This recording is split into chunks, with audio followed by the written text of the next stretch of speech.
Hey guys, how are we doing? Welcome back to Lee's Slot Cars.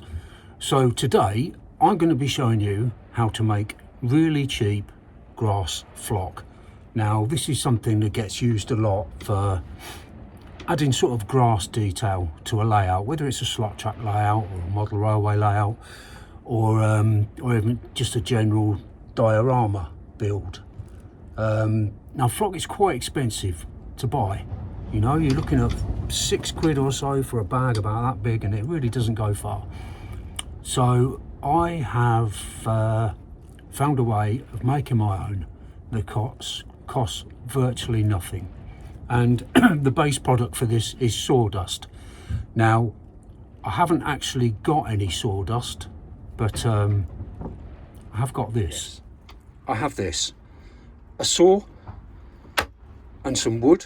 And I've got quite a few little offcuts, and when you combine those together you get sawdust.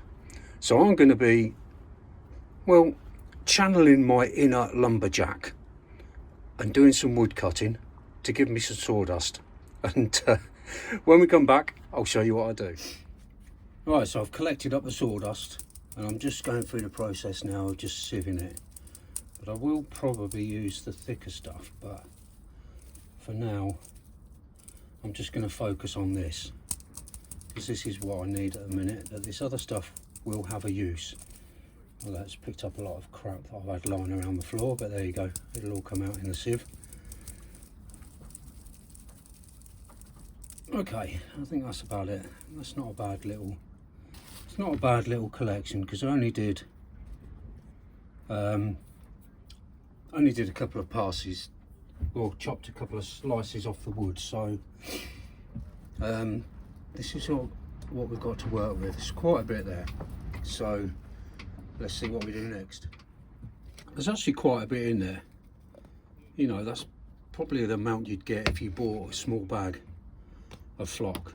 So, you know, if it's nice weather I can do it outside. I can get a lot more of this because I've got bigger bits of wood outside that I can just cut up purely to make us flock. So I want to try and resemble a similar colour to what I've got on the static grass, and this is about as close as I can get, which is chrome green hue. So what I'm going to do is pop a bit of paint in a pot. Don't need loads, just as well. I haven't got loads of that, and it needs watering down, because if you do it too thick it'll go quite gloopy. All the sawdust will get gloopy. So I'm just going to stir that in without spilling too much if I can, and then when that's done we'll go on to the next. Well, I've mixed up, I might need a little bit more, but we'll see how that goes for the time being. And we'll just tip that in to your sawdust, gloops and all. I might swill that out with water and then just start mixing the colour in. When it's mixed in you can go back and do some more, because it never really covers that great on the first pass of colour, but obviously the less colour you use the lighter it is, and I think this will probably be enough colour. Just get a little tad more from the residue in the pot.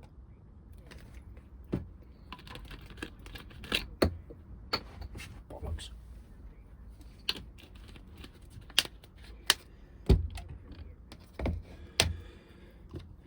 Give that a little mix.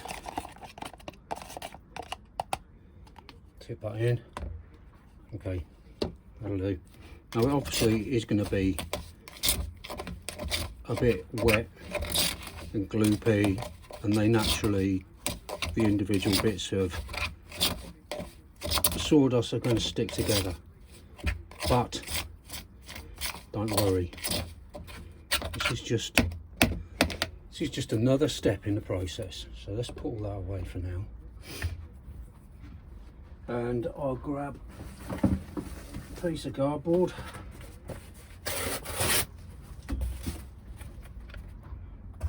That'll do. And then we tip that out, need that weighing down,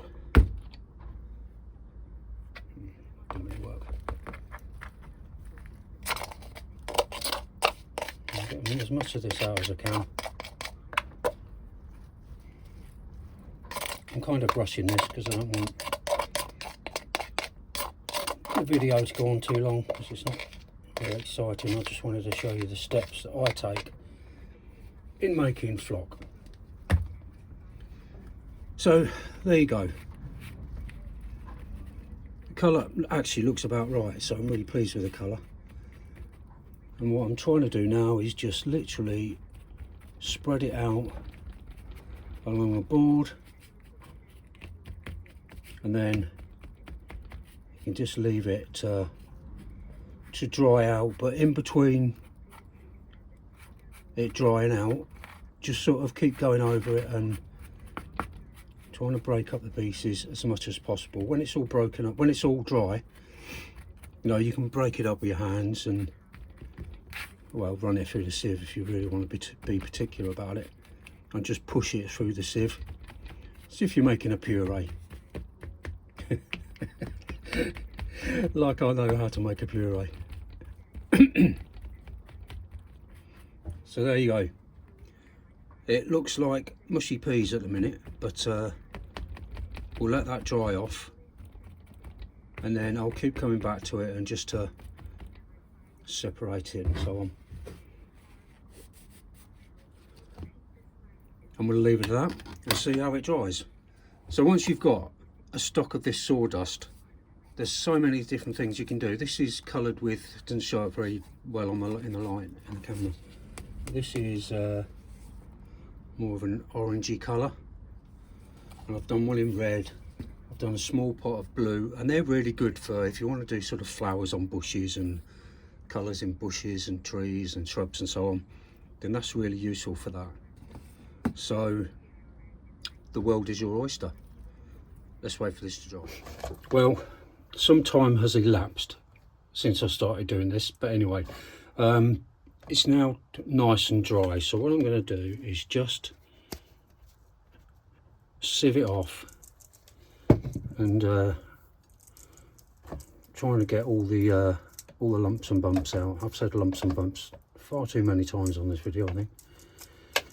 And it's just a case of going through it, sieving it, pushing it through, breaking things up a bit, and then when we're done, we'll have the really fine stuff in the bottom. It's still a bit damp actually, but then, you know, it's a little bit damp in the shed, so would probably if I popped it in the oven excuse me, it would have dried out a lot quicker and a lot better, but it's fine. There's no rush, so I'm going to carry on doing this, and then when we come back we'll see what we're left with. And there we have the finished product. And I've been doing a little bit of carpentry in the shed. All will be revealed in due course, so I've got quite a bit more sawdust, but there you go. Absolutely brilliant stuff. Really simple, and like I say, costs absolutely nothing to make apart from a squirt of paint. So I'm now going to use this on the layout. I've been waiting to get this done to use it on the layout. The lumpy bits that were left in the sieve I keep, and this is really good, this stuff, for making shrubs and bushes. So that'll be one for another day, but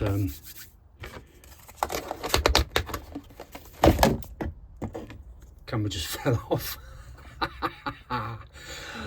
Okay, so this has been this was a nice little project. I hope you got the gist of what I've done on this, and I hope you found it interesting, and I hope you give it a go, because you know you can do all different colours, as I alluded to earlier.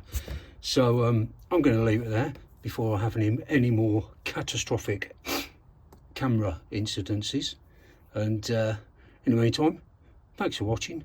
You all take care, my friends. Bye bye now.